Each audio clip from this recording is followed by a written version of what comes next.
Good morning, everyone. Thank you for joining us for Online Marketing Going Beyond Social Media. Today is Thursday, March 25th, and thank you so much for joining us. My name is Nick Fry. I'm the Manager of Business Development with Tourism Nova Scotia. And for those of you joining us for the first time, Tourism Nova Scotia is the provincial marketing organization for the province. We market Nova Scotia as a vacation destination and help lead initiatives to grow the tourism industry. Now, COVID-19 and the related travel restrictions have had significant impacts on businesses. And this webinar series is meant to offer information to you to help your business steer through COVID-19 and welcome visitors when the time is right. Now, we're set for an hour today, and if you have to go at 11 and we're still moving through the presentation, that's okay. We will have a recording posted within 24 hours. We'll also send an email covering any of the links or anything we speak about today. Have any questions, please pop it in the bottom Q&A there. Also, we have a live closed captioning on the bottom of the screen, as you can likely see. And if you don't want to see that, then you just got to go to the bottom under the live CC and just click it off to hide the transcript. We're doing that to make sure that everyone has the ability to partake in the webinar. So really excited to have Allison Knott back, founder of Allison K Consulting. We had Allison with us previously for the top 5 free or low-cost ways to get your online presence in order. That was a wonderful webinar, and it's available on under the webinar section of our website. So today, Allison's going to talk about strategies that go beyond social media promotion to help bring traffic to your website, generate leads, and close the sale. So what Allison's going to cover today will be the importance of marketing your business across multiple channels, what online marketing channels are out there and which ones are right for your business, and examples of ways to market your business online with low-cost setup. So Allison, I'm just going to do a quick intro because you provide strategic web and brand design, service-based businesses and organizations. Through data and design, Allison propels our clients to the next level of success. Allison's had teaching positions at NSCC IT campus, NASCAD University, international creative tech speaker, and Allison facilitates webinars such as this on digital marketing, search engine optimization, Google Analytics design, and more. And I believe we have Allison back next week as well. So I'm really excited to have you here today, Allison. I'll invite you to take over our screen with your presentation. Thank you so much for taking the time today. Can't wait for the presentation. Thank you so much for everyone having me back in your household. You are muted. I am not. Uh-oh. Oh, can you all hear me now? Oh dear. Yes? Can everybody hear me? Could I just get a confirmation? Oh, perfect. They can hear me. Oh, fantastic. Okay. What is it but a middle of a week if you don't have a little bit of fun with how Zoom wants to work today? Good morning and welcome to Online Marketing and Going Beyond Social Media. So the whole point of this talk today is to get you thinking about when it comes to drawing traffic to your website, that it's not just one single feat that's going to happen, right? There's a couple of different ways we need to think about how we reach folk, how we're going to bring them to our site, what sort of situation they're in, what these costs can be, and what's going to work best for your business, for your staff, for everything else, all those other plates that you're juggling right now, right? How is that going to fit for you? But beyond social media, because of course social media is great. It's very low cost. We're already on them, so it's kind of a natural fit for us as business owners to work with that. But I want to get you thinking a little more broadly about other ways that you can get folk to understand your brand, come to what you offer, and enjoy that experience. So I'm going to be talking about some reality checks today. You'll notice at the top of my screen are the link for these slides, and I'll also have that link at the end.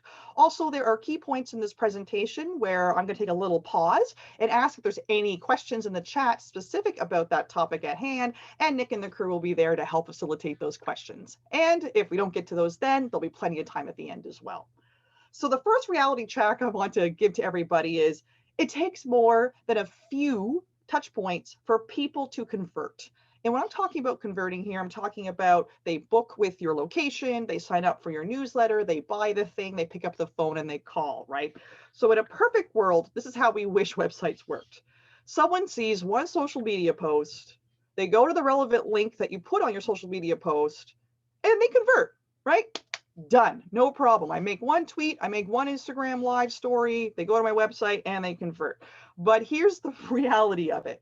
Don't get too caught up in the details of this slide. This is a particular kind of report in Google Analytics. And what it is saying is that for all of the different goals that people arrive at or conversions, it's done its best to figure out how many times and where people came from to visit your website before they did the thing.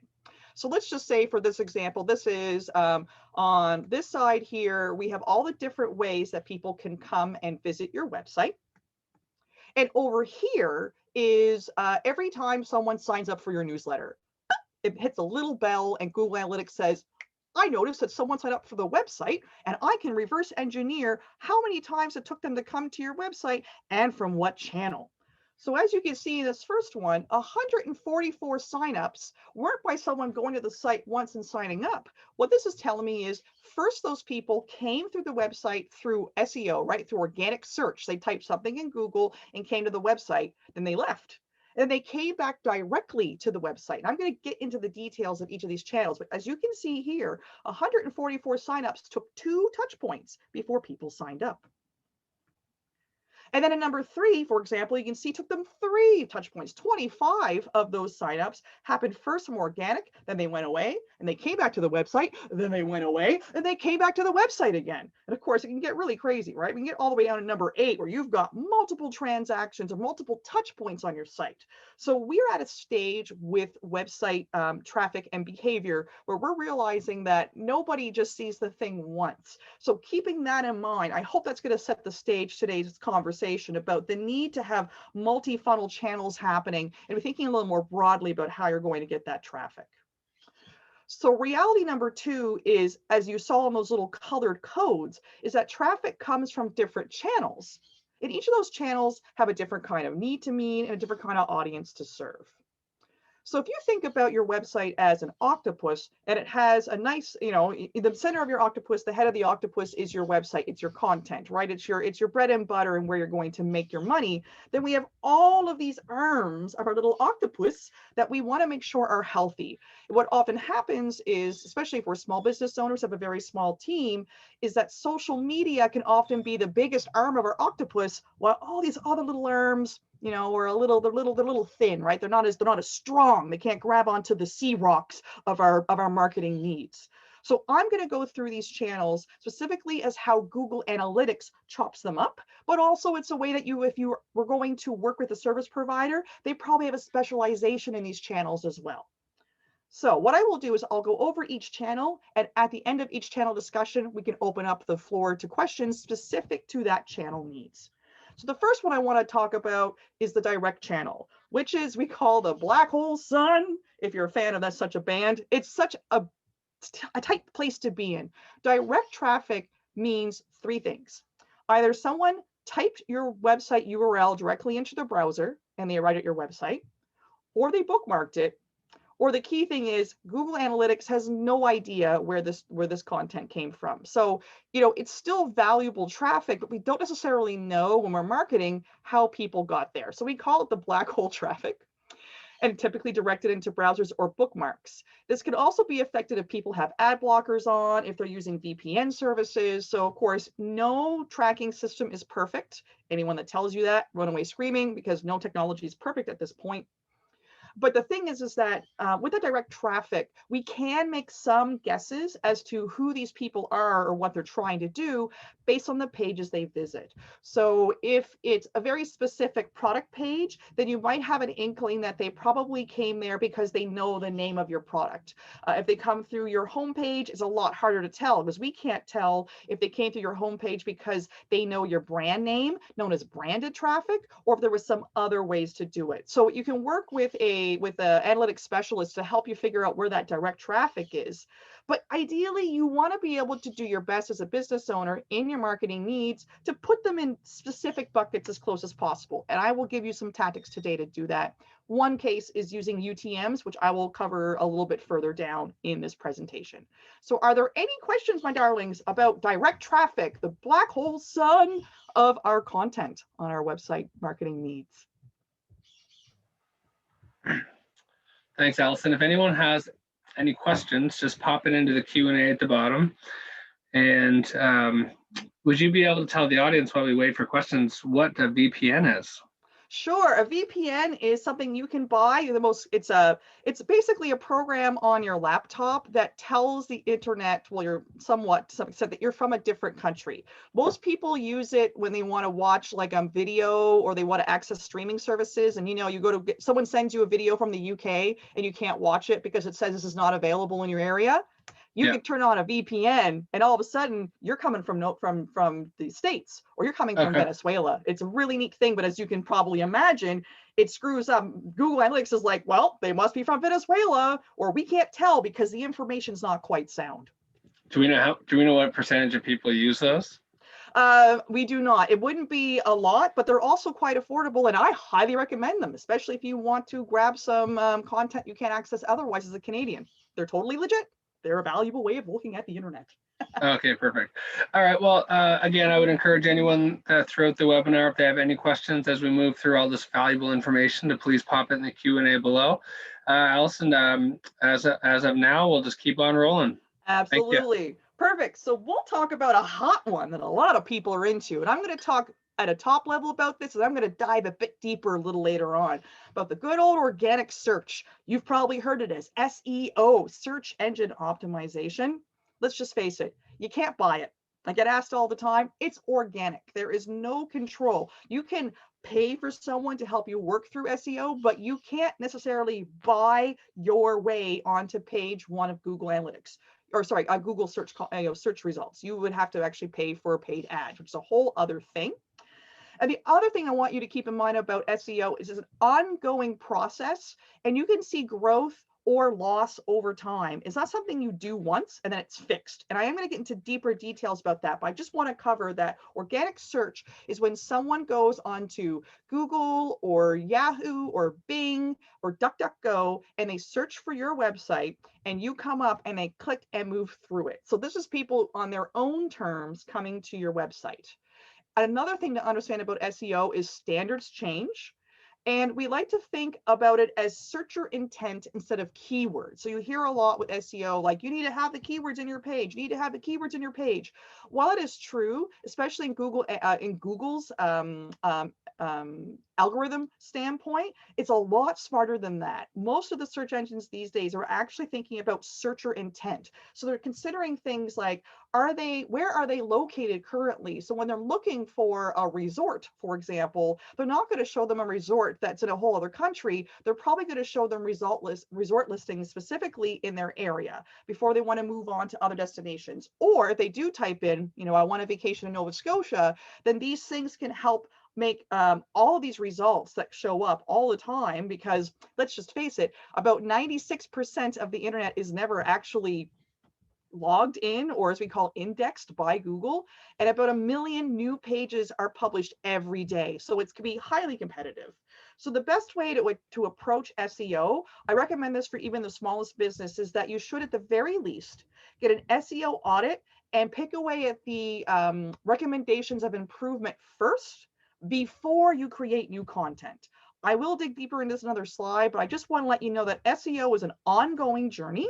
It's not something you do once, and you should get an audit so that you prepare the structure and basically the functionality of your website to be as SEO ready as possible, and then start creating new content. I have a lot of clients who kind of get really excited and they start creating content, but the actual website itself has a lot of other things that need to be resolved first. So I'm going to save you some time, get that audit done, get some tune-ups, and then start thinking about new content. Any questions, Nick, about SEO before we dive deeper into it in a couple more slides?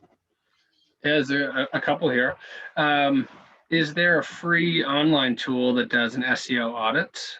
There are many. I don't have one in the back pocket that I recommend. The one thing I will say about free online audits is they will give you the base level of what's happening, but they will not have much of an inkling to your industry. So those audits are fun and free. And usually once you do them, you're going to get a whole piece where they'll start emailing you a lot, but it turns out that you might want to make sure that whatever audit you do is specific to your industry, so that that audit taking place is thinking about the searcher intent of your audience. Because what you need as a small bed and breakfast is not what an e-commerce that sells socks need, but the free ones often will give everyone the same advice. So do it if you can.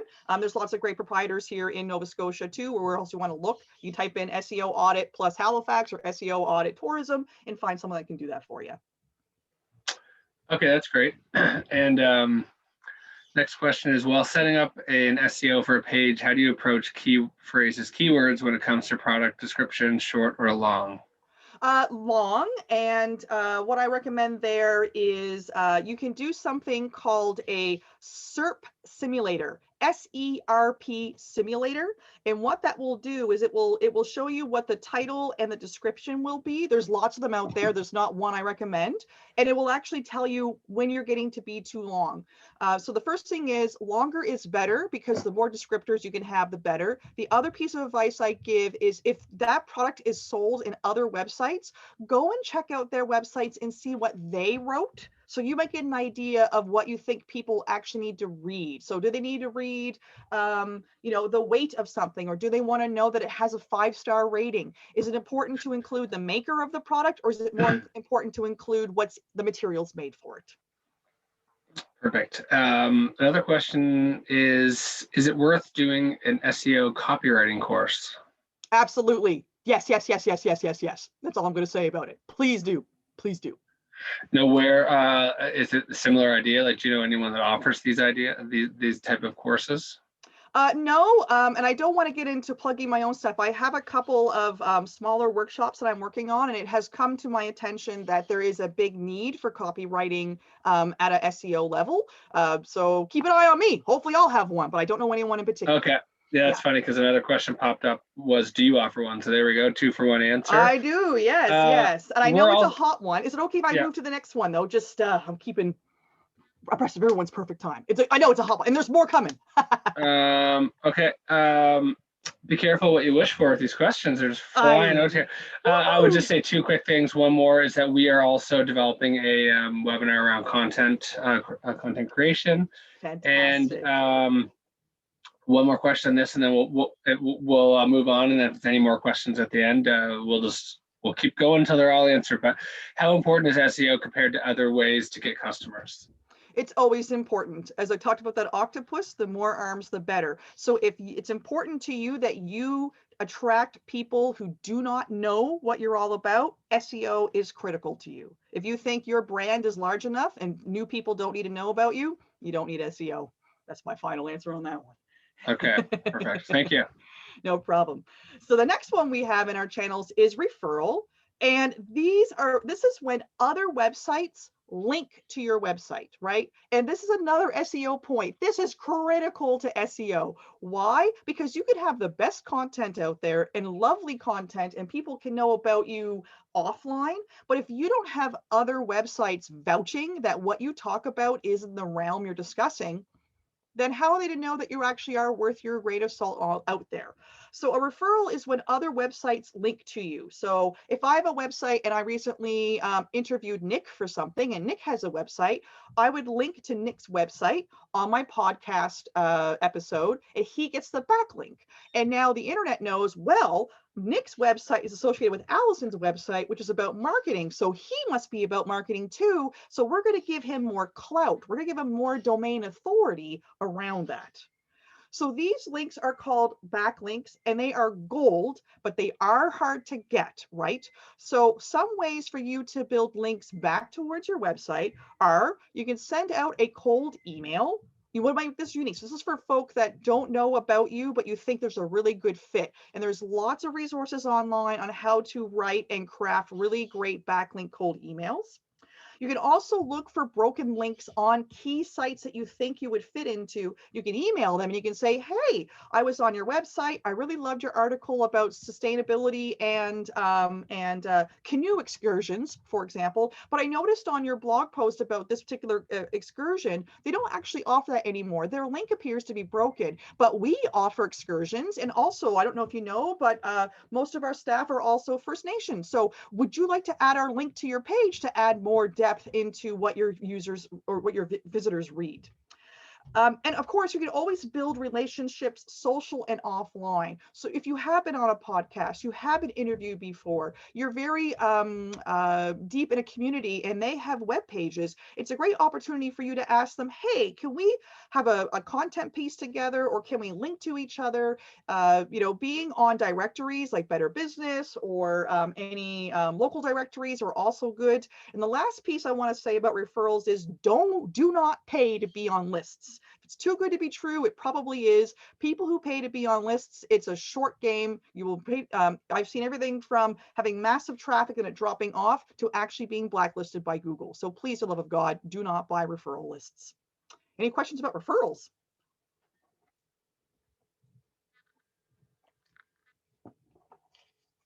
Not as sexy about SEO, I know, but this is critical. And no matter how good your content is, if you don't have other websites pointing to you, it's very hard for search engines to understand how valid your content is.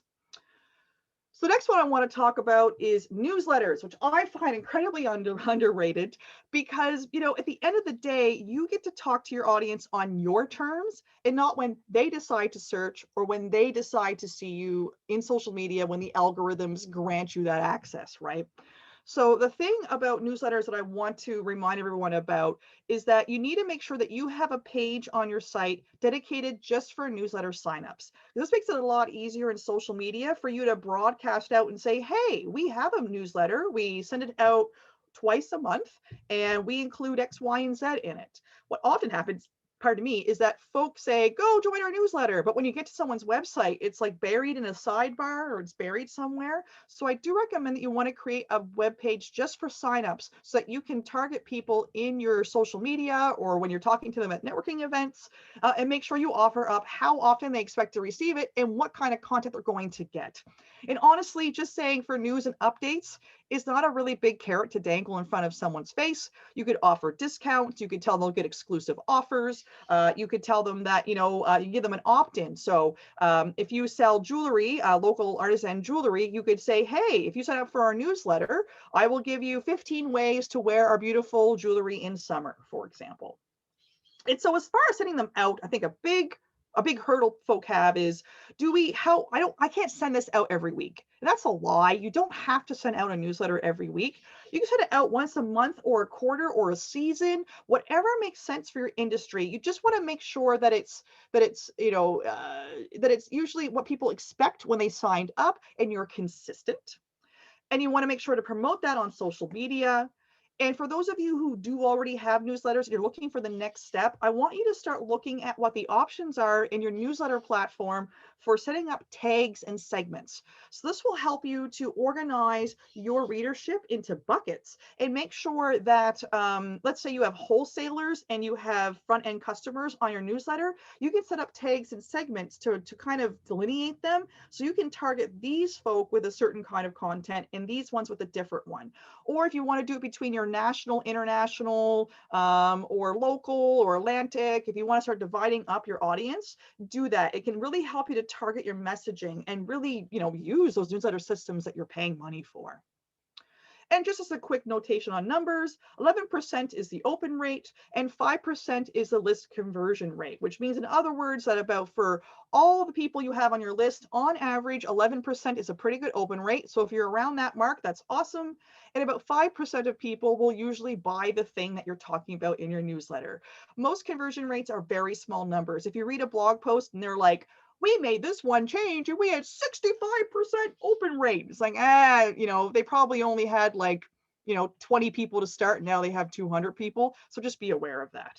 So any questions, my darlings, about newsletters?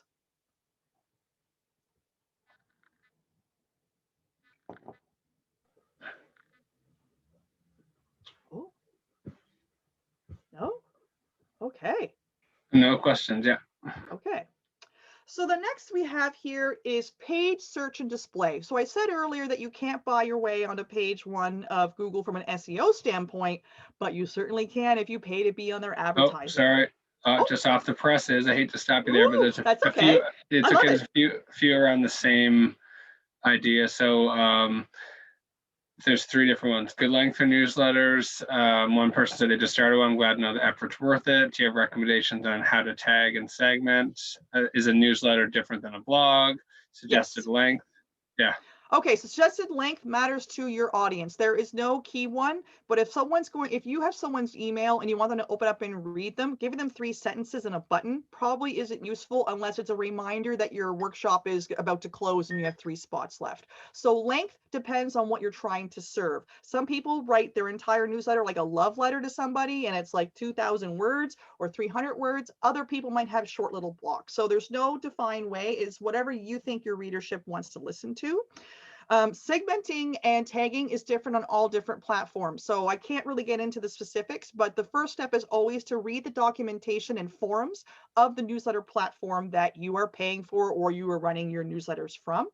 And the other question is newsletters different than blogging? Absolutely. Blogging means that you have to wait for people to come onto your website to read it, or you have to tell them via social media to go read it. Whereas a newsletter is the opposite. You reach out to people when it's ready. You can absolutely, I recommend if you write a new blog post, then at some point in time, you're going to want to email your newsletter list and say, hey, I wrote a blog post, because they're not waiting and hovering over your website for the next blog post. Generally, unless you're a big influencer in your area, that's what's happening. Ooh, 3 in 1. That was nice. Nice work. Suggestions for like best in class? MailChimp is a great one to start with. If you're really into automations and segmentation, I recommend ActiveCampaign. Some people have success with ConvertKit as well. There's many, many, many of them, and I think I covered them in more detail in one of our previous webinars, I think. So go have a look through there. I'm pretty sure I covered them in a little bit more detail. Yeah. Okay, yeah, and I was just going to follow up. Is there any yeah, I was going to ask for examples of different services that offer it. So we'll share that out later. And somebody said, don't be afraid to recycle content. Yes. Social media or email content. Yes.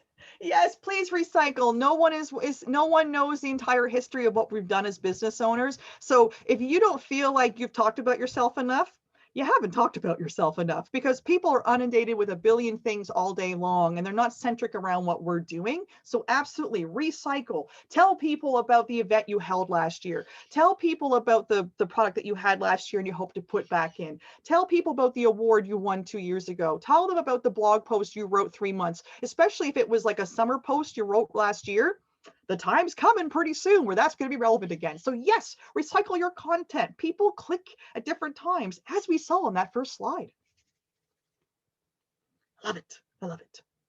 Oh, that's great. So I think we'll move on. But again, these are awesome, great questions, and really appreciate the engagement.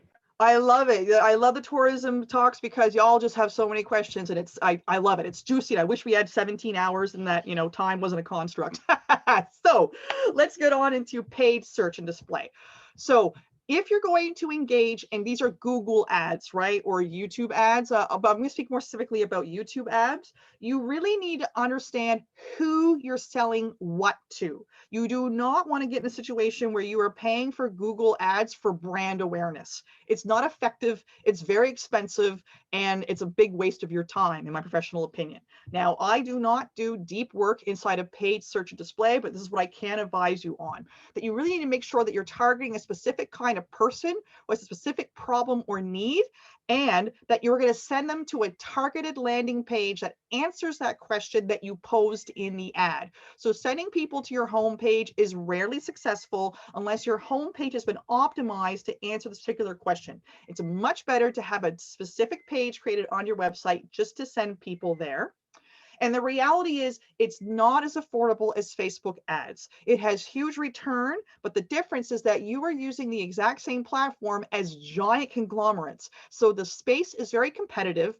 And when you first start out with Google paid ads, you're going to need about $1,000 because the first kick at the can isn't necessarily to get results as much as it is to figure out what the cost of click is going to be for your question. You need to trial some different ways of framing that question. You need to trial different ways of what cities to target, what kind of people you're targeting. So paid search is very powerful, but I would say it's like the next phase in marketing. You want to make sure you know your messaging really well. You want to make sure you know what you're trying to achieve. And I recommend working with a professional. I've seen far too many people they get an email from Google that's like, hey, you get $100 on us with paid search.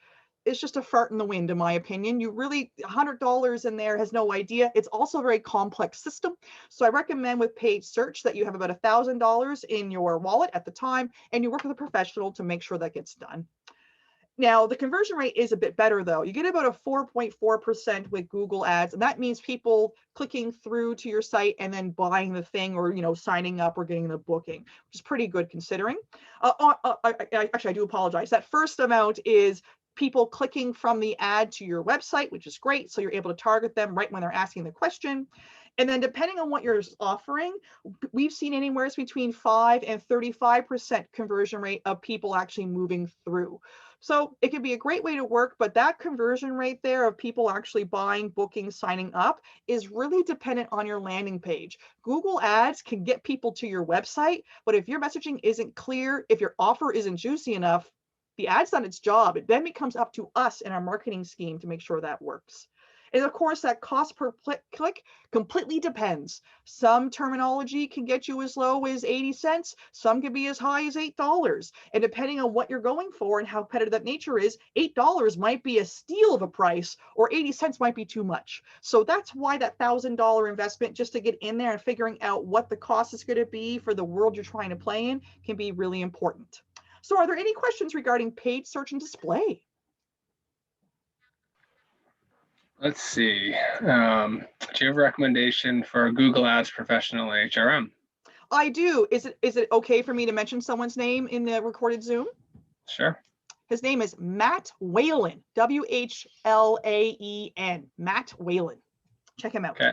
So, I mean, again, you're only encouraging people to check these opportunities out, and never would recommend anyone specifically to use, but there's lots of opportunities, and that's one of them. So, Yes. And we'll share out the recommendations. And of course, when you find one, you can usually do a quick Google search and find other ones and do a quick comparison. Yes, yes, yeah. I'll find no, in these spheres, a lot of us consultants are our names now. We're not companies. Often one person can do the job you need compared to entire agencies. So that's why it sounds like a person's name. It's the nature of us consultants. We're all our own names these days, right? Sure, sure. Now, is there any questions on this? Let's see. Would Yelp be the same as Google as requiring a large budget? Oh, I do not know. I know that depending on the sector you're in, Yelp is amazing. And Yelp also shows up in Google Analytics under the social bucket. So depending on the criticalness of, if there's a food component or a really high engagement with that, I have heard on the grapevine that Yelp can be hard to deal with. I don't know what that means, but I think compared to like Google ads or say like Facebook ads, they're a little tricky. My understanding is they're a little more arm's length as a company, but I haven't done any work specifically around Yelp paid advertising. Okay, that's great. Thank you there on the Yelp question. So if there's any other questions, again, just pop them in the bottom. We'll keep moving on. Really, again, I appreciate the engagement. This is really important stuff. I know we have a lot of people on the call today, so just try to soak up as much as you can, ask as many questions as you can. And it helps people as well when they're watching after the fact and they can see, have some of their questions answered, because a lot of us, have similar questions. Exactly. And we're all different journeys in our marketing too. Some of us have been at some aspects for a while and others are trying out. So I want you to ask all the questions or else you won't feel, capable of moving forward and make those changes. So I know I said beyond social media, but I can't help but touch on social media. It is a channel inside of Google Analytics, but I want to talk specifically about social media automation. I want to make things easy for you so you can get back to your job at hand and not being weighed down with all these plates of marketing all the time. So social media, of course, frequency is key. As you saw earlier, it takes multiple touch points. You're not the only person talking to them on Instagram. You're not the only person talking to them on Facebook. So you have to make sure that you are very active in, I would prefer if you were really active in one platform than being really diluted across 5 or 6 or 7, right? So when we're thinking about social media, we got to get beyond, we have a sale, we have rooms open, we have a new person that's come on board. You should also think of content that is evergreen. So this is content that you made a while ago, and this harkens back to the comment about recycling your content. So things like testimonials, timeless blog posts, media coverage, throwback Thursdays, things like this is great. You want to really keep your, whatever social media platforms you excel at, you want to keep them nice and full of content. So you don't have to only talk to people when something's happening now. You can talk about stuff that happened before, because be sure they didn't catch it the first time you tweeted it, the first time you put it on LinkedIn, the first time you put it on Instagram. If you do create blog posts, what I often see happen is they publish a blog post, they put it on their newsletter, and they tweet or LinkedIn about it, and then that's it. But here's the thing. If you're into blog content, the day you publish it, I want to make sure you tell everybody on your social network. I also want you to tell them the next day, then 1 week later, then 1 month later, then 2 months later, then 6 months later. And if you could start to keep this in, start to make sure that after you publish something, you have pre-slotted it to be further down the line, within a couple of months, you're going to have a very full pipeline of scheduled content, which I recommend Buffer for. There's lots of social media automation platforms out there. I find Buffer a really good one to start with, and it does a lot of the heavy work. There's also Meet Edgar, and there's also Hootsuite, among others. CoSchedule, I think, is another one. But if you have a small budget, I recommend putting it in. Social media is kind of your jam. Please find some budget for something like Buffer. It's about $12 a month for, I think, 4 or 5 accounts, and it's pretty amazing. And after you create content, you can just go to another tab and drag it and plop it back into your timeline. I mean, how great is that, right? You don't have to rewrite anything. You just keep recycling this content, because it does work, because not everybody is going to be on their phone the exact moment you tweet or put out an Instagram post. Another thing we can start to do, and I think we should all be more aware of this, is acknowledging your community. It's really important to at them for further engagement. The first point, of course, is people want to understand who your brand aligns themselves with, so that they can see themselves in your brand and be like, oh, I didn't realize that they do work for Special Olympics, for example, and that's very near and dear to my heart. I want to check that out.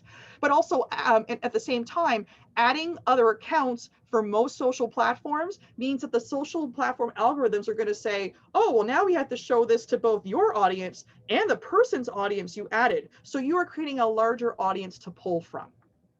And on the flip side of that, I do want to cover social media advertising. Again, I do not do deep work inside of paid advertising. I stick more towards the website engagement, newsletter, landing page sort of perspective.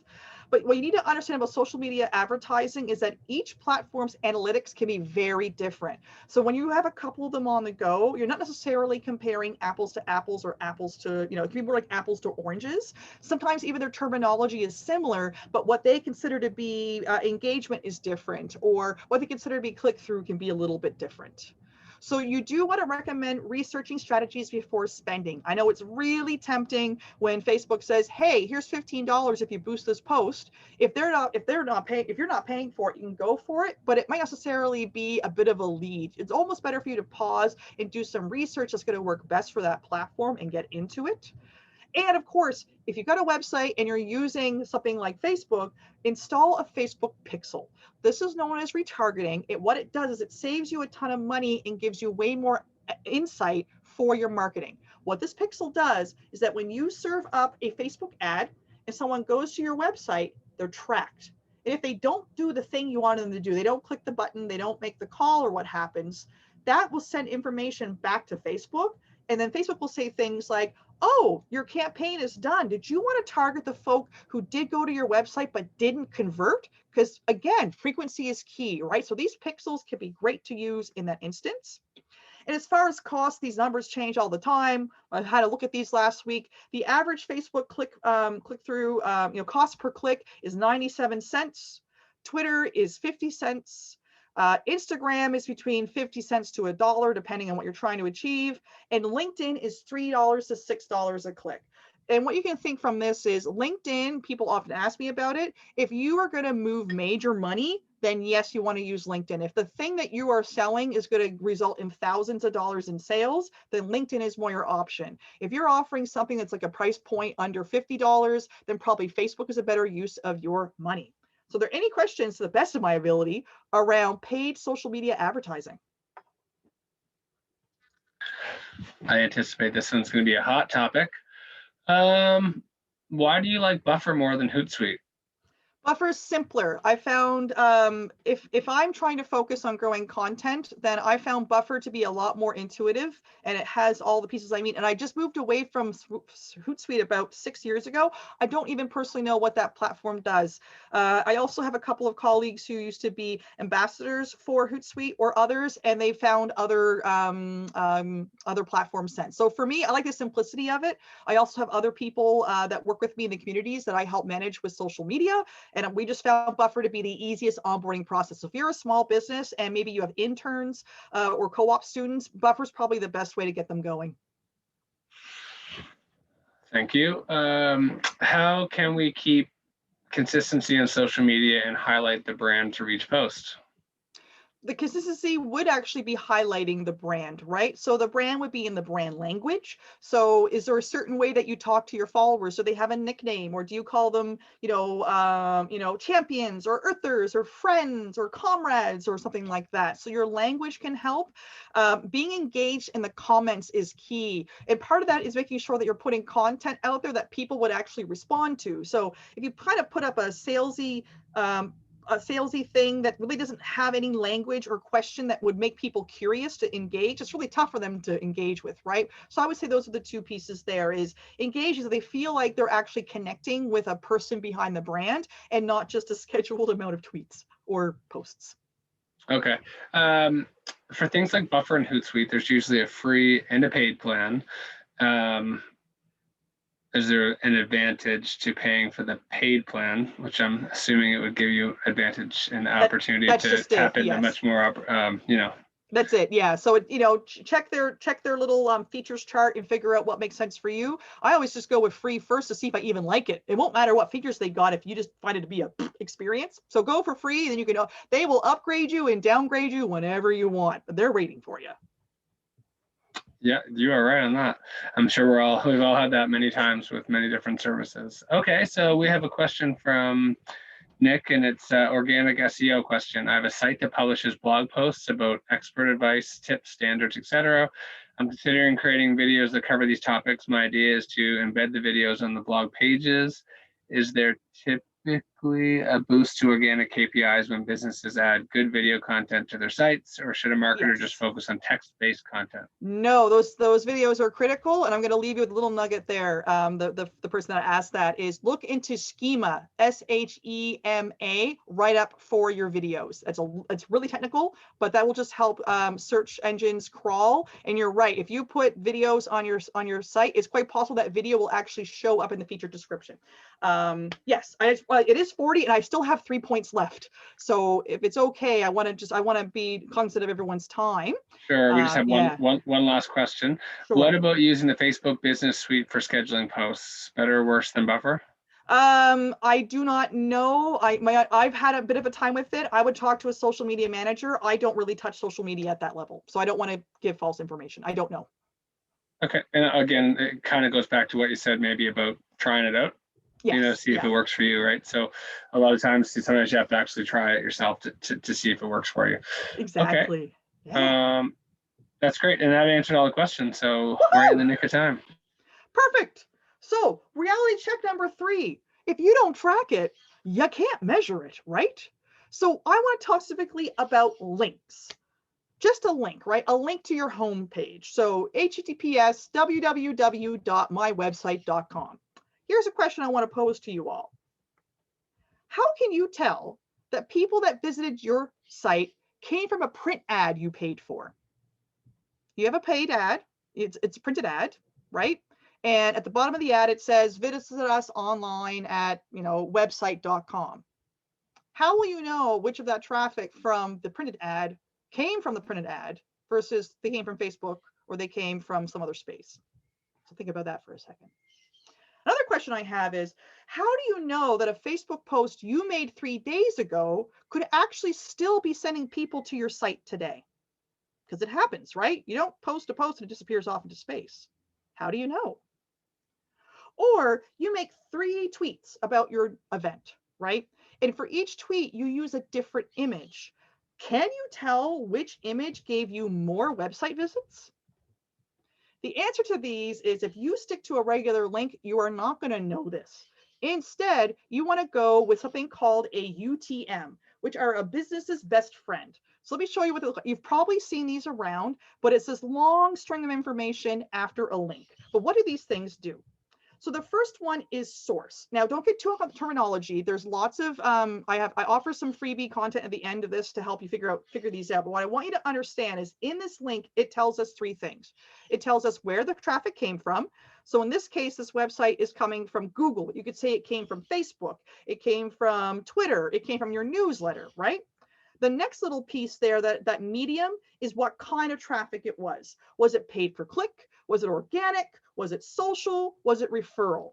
And then the last one is a campaign, which is what you name it so that you will be able to find out in Google Analytics what that campaign name was. And more other analytic platforms are adopting these campaign models. So what this link does is it tells you, not only do I know that people visited my homepage, but I know that anybody that clicks this link came from Google and they did it from organic search, and I did it specifically through my Google My Business. So there's lots of ways. So basically these UTMs are a way for you to gradually figure out where people came from a link.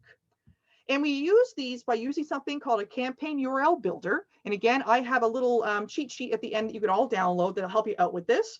And in this example, I have a blog post about how to use UTMs. And I use this to put this on LinkedIn. So you can see the campaign source is LinkedIn.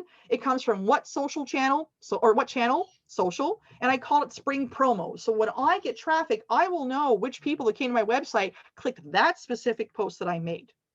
So you can use these in a wonderful amount of ways. Email signatures, right? If you're offering something new and you want to put it in your email signature and you're curious to find out if people actually clicked it from an email you sent them, just a regular email that you sent them, right? Then you can do that. You can put them on specific newsletter or social media posts. You can also put them into your newsletters. But the one thing with the newsletters is double check with your platform, because often platforms create campaign links natively. I know that MailChimp and also ActiveCampaign do that. And you can also put them in documents. So all the downloads you get from me, if I have links in there, I have a little UTM that says that people came from a PDF, because there's a possibility that you might share my PDF with somebody else. They don't know who the heck I am. They'll click the link, they'll go to my website, and I'll know, hey, someone found me from clicking on my PDFs. This can be really great if you have printed material that you want to share with people. And of course, Google My Business. So you want to keep a spreadsheet to organize this. Do not use it internally on your website. You do not want to use UTMs from like a link from one blog post to another. You only want to use this when you're trying to get people to your website. And these will show up in Google Analytics under acquisition, campaigns, all campaigns. So I know I did a lot there in UTMs. It's a bit technical, but I just want you to start thinking about just putting a link in your social posts or in your PDFs or in your printed matter is not enough if you're really serious about tracking who is doing what, especially if you're paying for print advertising. You want to use a UTM. You can also use something called bit.ly, bit.ly, or other link shorteners that will turn that giant URL into something short and sweet. So are there any questions regarding UTMs?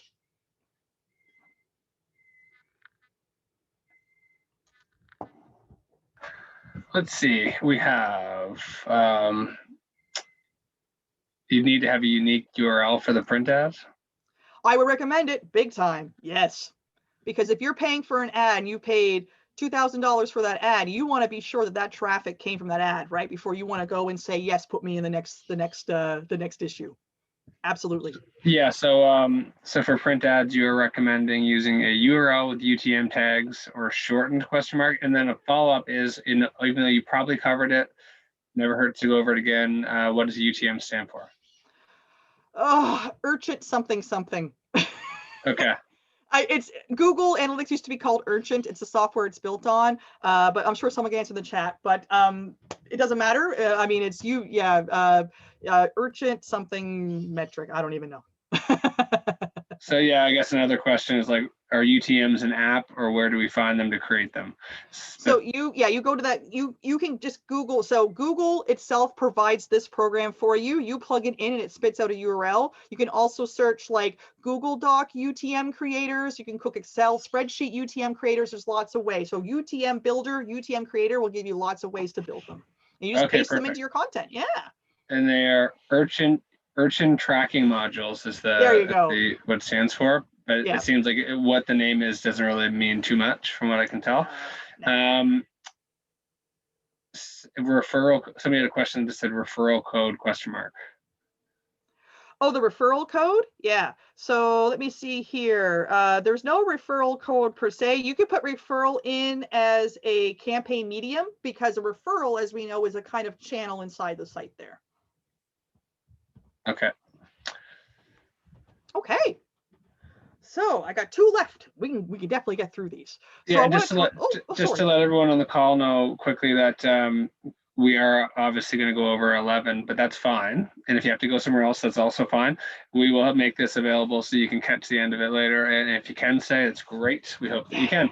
Yes, exactly. Hey, we're not rushing out of speed. We're rushing out of thinking about everyone's Thursday morning, right?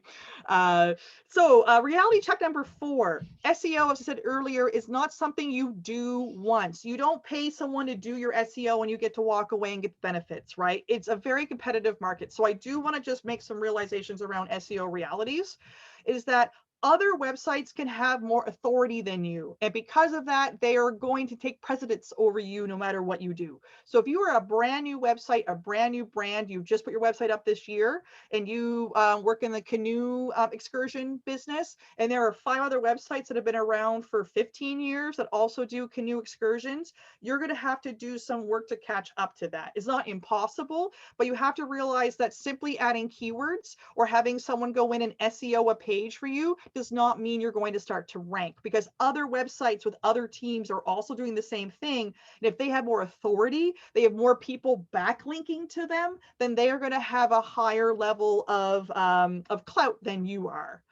And you also need to understand that some keywords are more competitive than others. So I get things like, we want to search number page 1 for B&B and churro. So, well, that could be actually very difficult to do if there is an unsurmountable amount of B&Bs and churro, and they're also doing their due diligence in being SEO relative. So sometimes it's better in the SEO world to go after keywords that make sense for the people you want to reach, but aren't as competitive, because if there's a gap, then you could be the one that starts to rank up inside of there.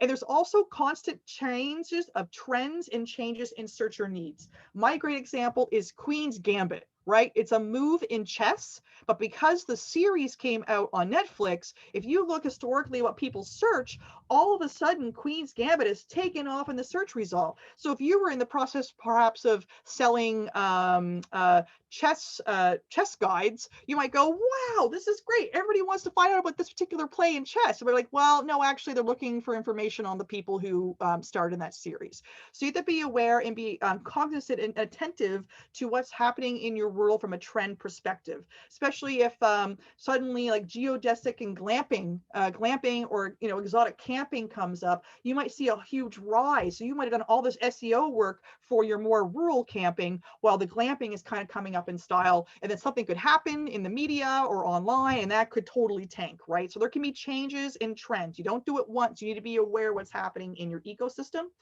And of course, there are changes in algorithms. So in particular with Google, its AI is ever evolving. We like to call it like it's a little wee baby crawling around the internet and learning how to say words, but bigger than just the words or keywords, it's learning better context. And they had a major update in May of last year and December. So these things do change because we're at the mercy of those search engines and how they are building their platforms to do their best when there's billions of results to serve them to the people that are asking the questions. And there's also a lot of real estate that gets taken up even when you do rank. So in my example here, I typed in, oh, actually I have to move my zoomie because I can't see it, how to groom your dog, right? And when you look on here, before I even get to organic results, there's a giant feature snippet. This goes back to the question about adding video content. This is how you get up to this spot, by the way. If you got video and your site is rocking it, you could actually be the snippet, in which case you're like the first thing people see on a page, which is amazing. Before we even get to results, then we've got people also asked. So this is going to be great for us for doing SEO research to figure out what questions people are actually asking. We can create content around it, but we haven't even gotten to the results yet. And now I got more videos. Dang it, I'm trying to rank here, and I got all this stuff that's coming up before me. And then finally, if I scroll down, finally I start seeing the results for this, right? So what can be done about this? It's Google My Business to the rescue. If you are interested in carving out from a local standpoint your space, then you've got to be on Google My Business, because what this does is if someone is searching like Airbnbs near, or sorry, bed and breakfasts near me, or they're searching, canoe excursions in Kentville, which is probably the worst example, but as you can tell, I'm not an excursion specialist. Then you want to be on Google My Business, because at least with Google, it will serve people that information, and you can carve out a lovely space here. As you can see, we got a map, we have some star ratings, we know when you're open, when you're closed. It can be pretty amazing. So as far as Google My Business, you want to get into it. It's free and it's very simple because it's basically a listing. It's very not technical at all. It provides valuable insights such as what queries people use, what terms that they use to find you that you showed up for. They let you know how they search for you. So do they search for you by your brand name? Do they search for you by the thing you offer? Or do they, or, you know, it can also tell you when people searched for you, these other folk came up. And you might go, well, I didn't realize that they were part of my, they're not a colleague of mine or competition. I'm going to go do research on their website to figure out why they might be coming up in search as well. And maybe we have some gaps we have to fill. And also, if they visited the site, it can tell you if they requested directions, looked at photos. This could be great if, say, people are looking for accessible parking, for example, or they want to know what the inside and locations. And so it's really important, if you can get Google My Business, you want to claim it and you want to start working for this, especially if localized search is important to your business. So make sure you claim it if you haven't already. Complete all the information, especially the photos. Here's a fun hack.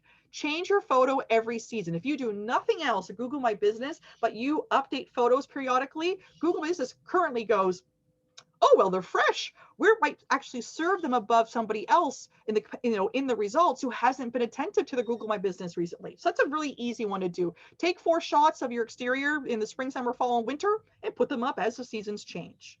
And of course, you want to use a UTM for any links you have in there, because Google Analytics cannot tell natively out of the box that people came from Google My Business to your website. So that's a good place to put a UTM.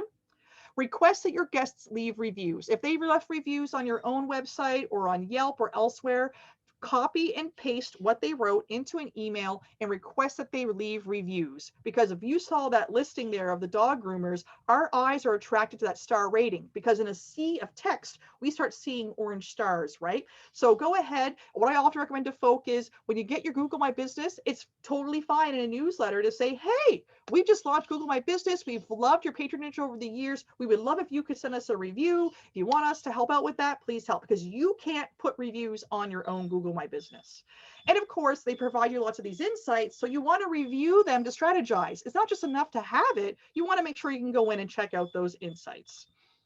And you can also write posts inside of them too. They're not like as deep as involved as blog posts, but if you do put up new content, you have a new product on sale, you've got a new event happening, you can put them up. And again, it'll carve up a little bit more space that you have. Oops, are there any questions regarding Google My Business?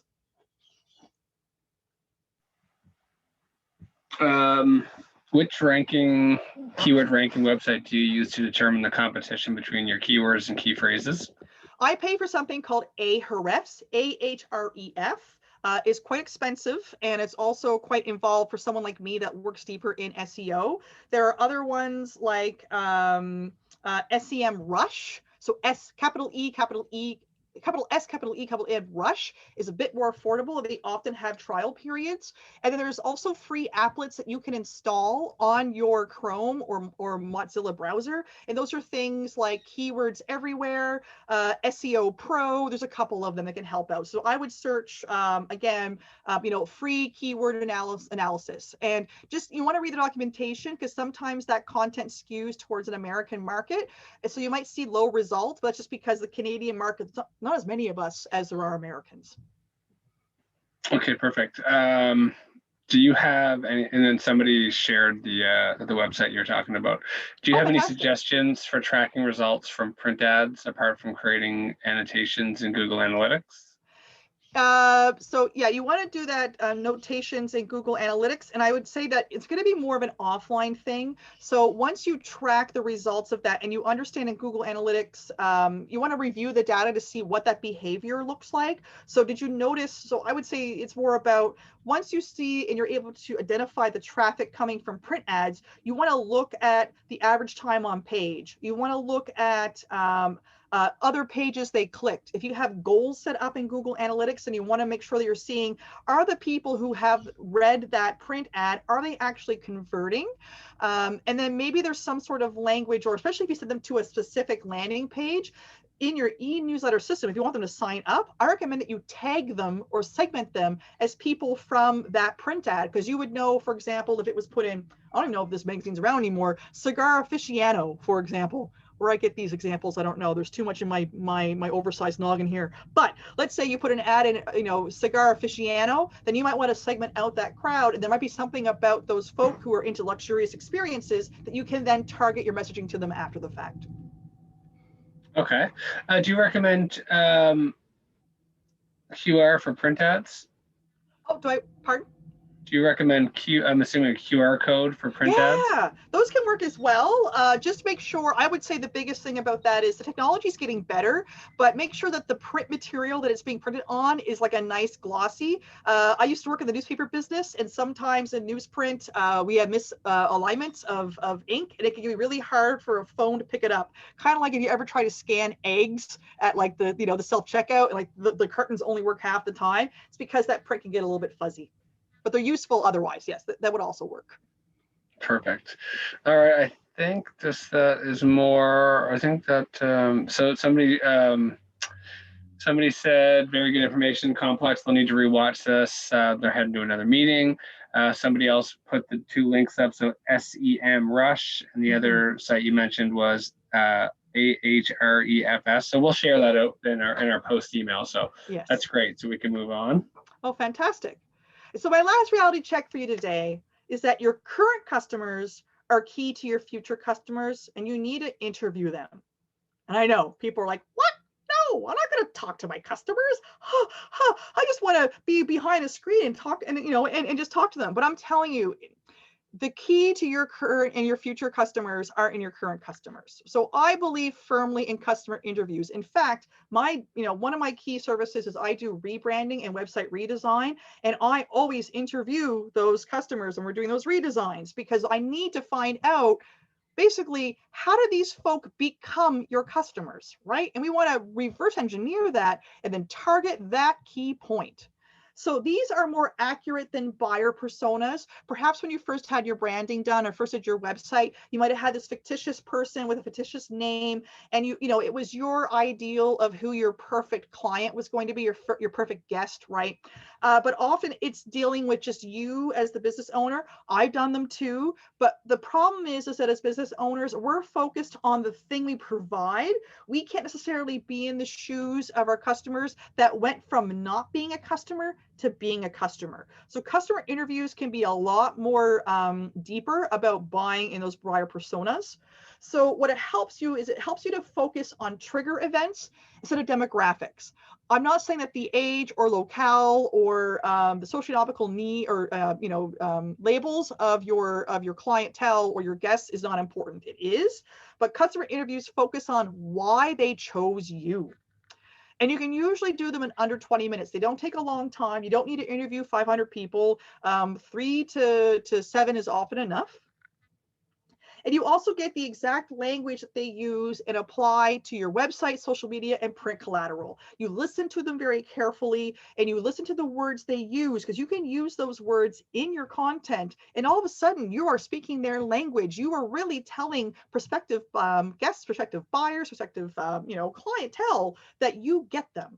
And one I recommend that I'm sure will be asked is one is by Kate Burgoyne, and I believe she's given talks to Tourism Nova Scotia before. She has something called Customer Camp, and she has this really great kit that helps you do customer interviews. I highly recommend them. It's wonderful to use.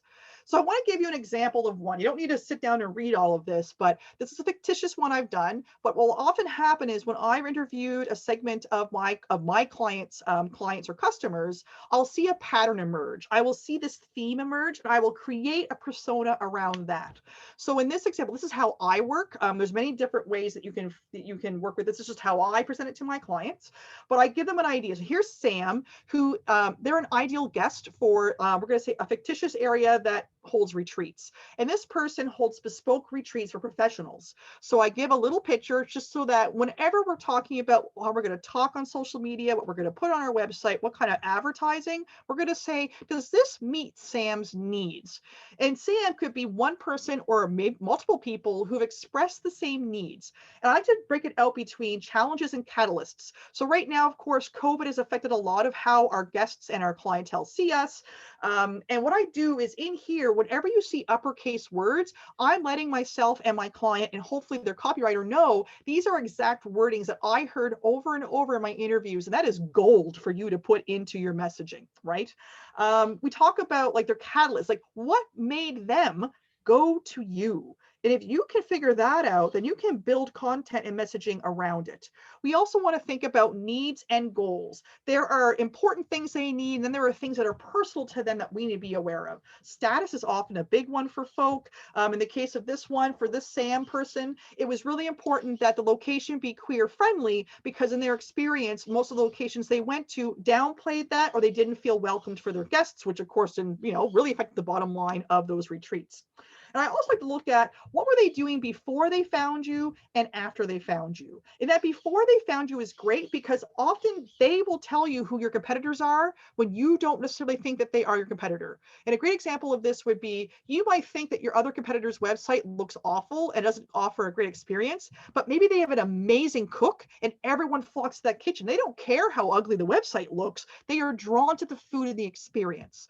Or maybe you think that another place that you have there is like 5 stars and people love it, but quite a few of your key guests might have complained that while it was a nice place, they didn't feel like they're being taken care of by the staff. So this could be a great way to do that.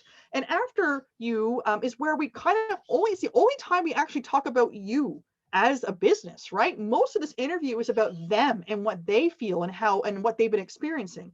And on the left-hand side, I'll often use for my clients, I'll give 2 quotes that didn't necessarily come verbatim out of the mouth of these folk, but I think encapsulates what's happening. So in the case of Sam here, I got from all the kinds of Sams that interviewed, they said, I'm ready to change with how I run my retreats, but I need a provider that I can rely on to take care of those details and help me with this new way of doing things. And the other question they have that you are going to have to try to solve for them is, okay, but what will make this worth my attendees leaving their home, right? Because the whole point of Sam's problem was COVID affected the way they do retreats, and they need to find a new solution. And it has to be at the same standard of experience and a vision they had while maintaining safety. So are there any questions around interviewing your key customer? What if you're new and you don't have any customers yet? Then I would start and look at maybe some of your competitors are in that space, and then see how they have a language, and then offer up on your social media, in your email campaigns, reach out and say, hey, we're new and we're really happy to be here in the, in the town of Truro. We would love to hear your feedback on hiking trails. So you can start dangling the carrot in front of there. When you're starting out, it can be a little tough. I will say that interviewing your clientele is good when you're a little bit more established, but do it sooner than later. So you would start off with who you think you want to work for. You also are in a really interesting situation where you can be more attentive to any trends you see as you begin to have clientele come in. That's great. You had mentioned that of Customer Camp, and we actually did a webinar with Caitlin Burgoyne a few weeks back, so that's available for everyone to watch. So a really helpful webinar, and you can check out one of the recommendations that Allison just made. Yeah. Oh, it's wonderful. I highly, highly recommend it. It will change the way you do business, because why guess when you can ask? So somebody said, you know, do you do this in person? Is it a survey? Like, what's the best way to connect with your customers? So if you do a one-to-one service, I recommend that, in my case, for my clients, I do the interview for them, because people are a little more comfortable, right? Like talking to me than talking to the person we have to talk about, basically. So it's at least, you know, if I want to talk a little bit to how Kate operates and how I operate similarly, because I believe in her methodology, it's actually a series of questions. It's not a survey, but they're open-ended questions, and you talk very little and you listen a lot. I do mine over the phone. If what you offer is a little more hands off, then you can offer incentives, like you can put it out on Twitter if you were a past client. We're giving away $25 gift cards if you could have 20 minutes. But it's not a survey. It's more a discovery where they do a lot of talking, and it's led through a path that kind of talks more about them and less about you. Okay, perfect. No other questions there. Somebody mentioned that that Caitlin from Customer Camp actually did this with their new business, Charboys, to get feedback before they launched. So they got a lot of great feedback from potential customers, and really it really informed their product launch and made some changes. So yeah, check that webinar out. Kind of really touches on a lot of what you just covered as well. And oh, that was it. So I'll let you kind of wrap up, and then again, I'll encourage anyone here to, that's a nice looking slide. I'll encourage anyone to ask any final questions with Allison before we let her get on with her day. Yeah, so basically, thank you, my darlings. I know it's 1:08 in the afternoon, but I really appreciate all your conversation. There's always so many great discussions and questions that happen when we do these tourism webinars. So you can go to my website at tourismns1 to download these slides. They will also place this video up within 24 hours. But also, if you want, I do have additional resources if you wish. One is my Google Analytics cheat sheet that covers these UTMs and covers the goals that I talked about. And I also have a generalized web page checklist, not so much from an SEO standpoint, but just to get you thinking about the best way you can serve. I'm very active on Twitter, so if you are too, let's be friends. If not, there's a QR code. Let's be friends on LinkedIn as well. So my darlings, I really appreciate you letting me into your homes and offices on this beautiful, busy, blustery Thursday afternoon. Or morning, I guess. I'm still morning. Yeah, thank you, Allison. So we had a lot of positive feedback from everyone. Thank you for your passion. Really appreciated it. Oh, thank you. I will give you a few hours back, because you said it was 1 o'clock, but it's only 11:15. So there you go. You got some time back. A lot of great feedback. So I'm just going to take back over the screen, and again, if anyone has any questions for Allison afterwards, just send her an email, connect with her through the other through her methods of communication, whether it be a LinkedIn or email or anything like that. So I can't do two things at once, obviously. So Jennifer will start the video. We're going to go in there. So again, thank you, Allison. Really appreciate that, and looking forward to having you back next week. So again, getting your online presence in order is going to be on Thursday, April 1st, 2021, 10 to 11, same time slot. We're going to have Allison back. Really appreciate the attendance today, like the engagement. And if you want to check out any of those other webinars we talked about, you can go to our website. The link's there. It's tourismns.ca/webinar-series, and all of our webinars that we've had in the last year have been there. Also wanted to let you know we have a website bootcamp program. We're accepting applications until Monday, March 29th at 4.